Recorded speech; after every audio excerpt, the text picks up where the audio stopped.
Hello folks, Brandon Chapman with you today. It's another TheoTrade video for July 27th. You know, if you saw today's trade and you're feeling something is different, you're right. Something has changed. And if you're wondering about, hey, well, the overnight showed that, hey, we're going to gap from Friday's close, and you're encouraged by that, you're kind of missing the underlying tenor of the market, the theme that's playing out right now. And it is gamma structure. And this week could be big. We've got a Fed announcement. We've got Mag 7 earnings like Apple and Microsoft, et cetera, probably Meta, and the potential impact of these events could be extreme, but the backdrop of gamma structure is huge. What regime are we currently in? Now, if you're looking at today's open, you'll notice we opened up right at about 745 today. The opening price was 744.91 on the SPY. Anything significant about SPY, about 745 on the SPY? Well, all you got to do is start to look at the trade tab here, and you're going to 0DT today. And obviously the market's closed right now, but you look at the amount of open interest at 745, you'll see 11.5 over here and 2,000 over here. That was your call wall, right? I mean, that was your high open interest level until you get out to 750. We start to introduce positive gamma because the calls are greater than the puts, and people sell calls, or institutions sell calls and buy puts. That's the tenor. And 740, we got 10,000 puts and 7,900 calls. So we're starting to introduce at around 740 some negative gamma, and we start to stretch 735 and then 730. And so when you start to see that context, today's trade on an intraday basis on the SPY suddenly makes a lot of sense. 745 is where we opened up. That's the call wall. And once we begin to sell and we start to fall into the territory of negative gamma, once we kind of cleared this 743 area, this is where dealers are forced to sell into weakness and buy into strength. Well, where did we go to? Well, we ended up just really kind of stalling for a couple bars there just north of 740, stabilized. But remember, we're in a negative gamma regime where dealers sell weakness and buy strength. We never really got the strength there. The selling ensued. We broke through 740. And then where do we bottom out? We bottomed out about 736.50. The next low is 736.27, and the next low after that was 736. Well, let's go back, and we're just going to look at 0DTE specifically. But if you look at 736, we had 8,000 puts and 910 calls. 735 actually had a lesser level at 7,600 puts. Ultimately, our put wall, their immediate level, and if we break 736, it's really 730 opens up. 736 was that level. And so the idea being is that all day long, and I shared this earlier today during my session at TheoTrade, is at 736, we're looking for a break of 736. So again, as we kind of break through this level, then we're looking at the price rolling back to 730, and then we'll see how things transpire, right? But stay short, break 730, another short opportunity. But instead, 736 ended up holding today, and we kind of grinded it out and stayed right around 740 as kind of being that kind of pin level today, that magnet level is 740. And so once you start to see this, it starts to make sense. All of the optimism right off the bat, opening up at the call wall, you know what? We just didn't move high enough before the open.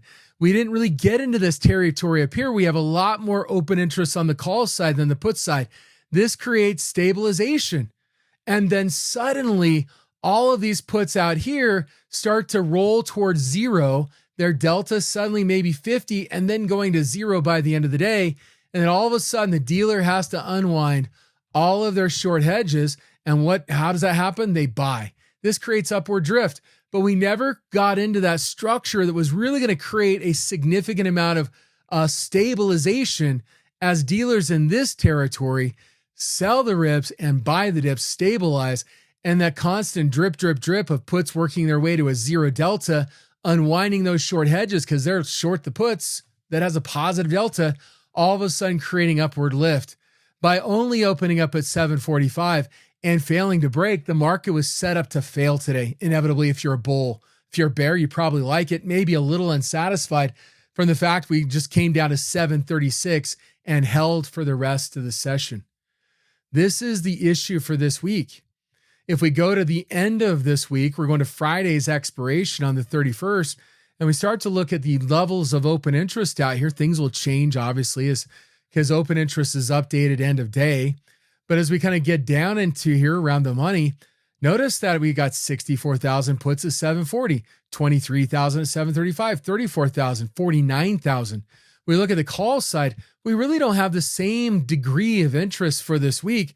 We just see a lot of puts relative to calls. Now, some of this might build as we're seeing some of this kind of build out in here, but really right now, 755 to the upside. Well, that was last week's weekly level, 750. Okay, we get here to 30,000, maybe more, maybe 40,000. This maybe builds to 45, but 755 right now is really that upside level that if I back this out to a daily chart and you look at 755, that's right there. That's resistance. That's the upside level for this week. That as we progress forward, we might have a chance of testing 755. And then we look at the downside for this week and we're seeing 23, 34, 49. Yes, we have a higher level of 57. We might have more after today's trade, but the point is a 725 to the downside's there. What's the difference this week from last week? Well, this week creates a 30-point range, and we're actually further away from the upside end to 755 versus 725. But the point is the range is wider suddenly based on the levels of open interest and really we call gamma exposure. The past few weeks, it's been $20, right? Maybe 25. And suddenly we're sitting at 30. Understand that the range of potential possibilities are much greater this week. And especially as we think about 755 upside. But understand if we get down to 725 and we break, this starts to open up the downside chasm of potential volatility. And that's the downside risk, right? So ultimately, the infusion, the level or number of puts of existing open interest relative to calls. And as we look at today, the put to call ratio is relatively balanced, faded from the open. It was more like 1.2. But the point is we have an existing structure with a lot of long puts below the market. And again, this will have a bearish effect if we accentuate the downside if we break down. But if somehow we can engineer a significant move higher and we start to break into a positive gamma environment, that's where ultimately the upside move of 20 points to 755 starts to come in, right? I guess we're at 740 now. Earlier we're down here at 735, but 15 points to the upside. That's a big move if we're talking by the end of the week. We have news this week that could generate that. Obviously the Fed. Is the Fed going to angle dovish or are they going to angle bullish, right? Bearish, right? Or sorry, dovish or hawkish or dovish. If they aim hawkish, the market might see more downside. Gold itself may sell off. If they aim more dovish, this may open up the possibility where gold and silver really begin to surge to the upside and may lead the market, but the market can make a big move as we see what?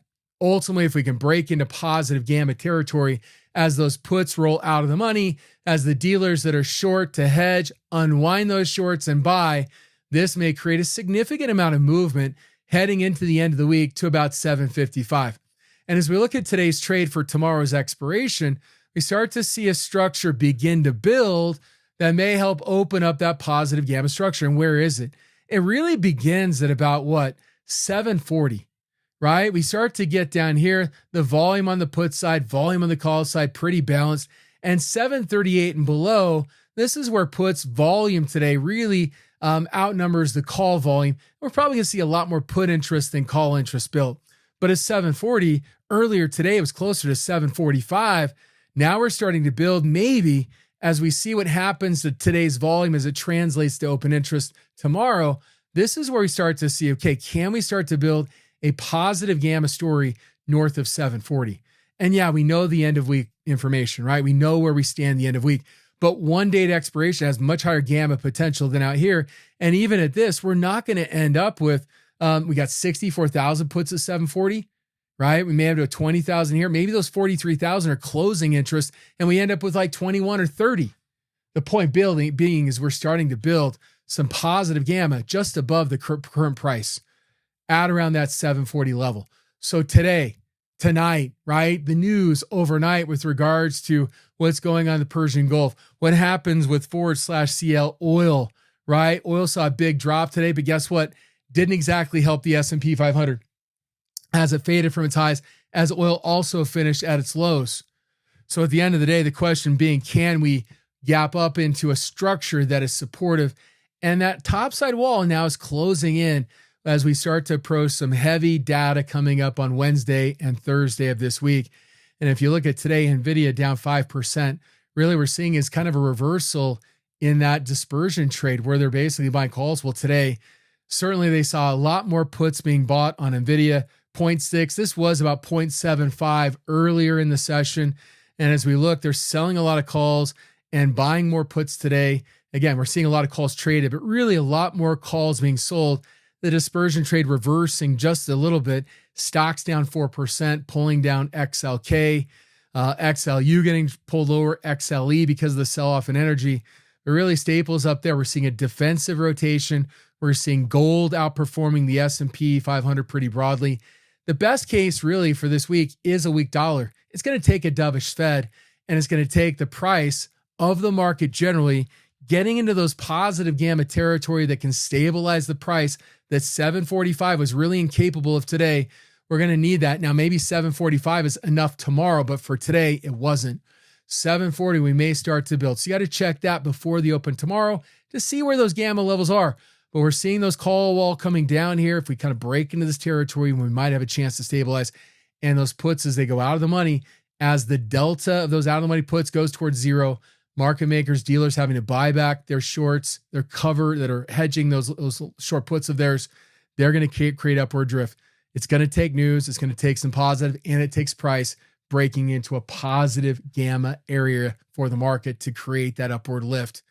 And this right here, that Nvidia trade, if that continues to unwind this week, that is not going to help the market to be able to do any of that. So to remember, risk is two-sided. If the market starts to fall, it's only going to exacerbate the downside moves. But if we can gap higher, this creates one of the only opportunities for the market to ebb and flow higher. And 755 is attainable if we get good earnings, Mag 7 stocks surging, and a dovish Fed this week. But in all this, gold might lead out with a dovish Fed and a weaker dollar. Well, folks, that's what I got for the video today. We'll catch you back next week. You have a great one. Thank you.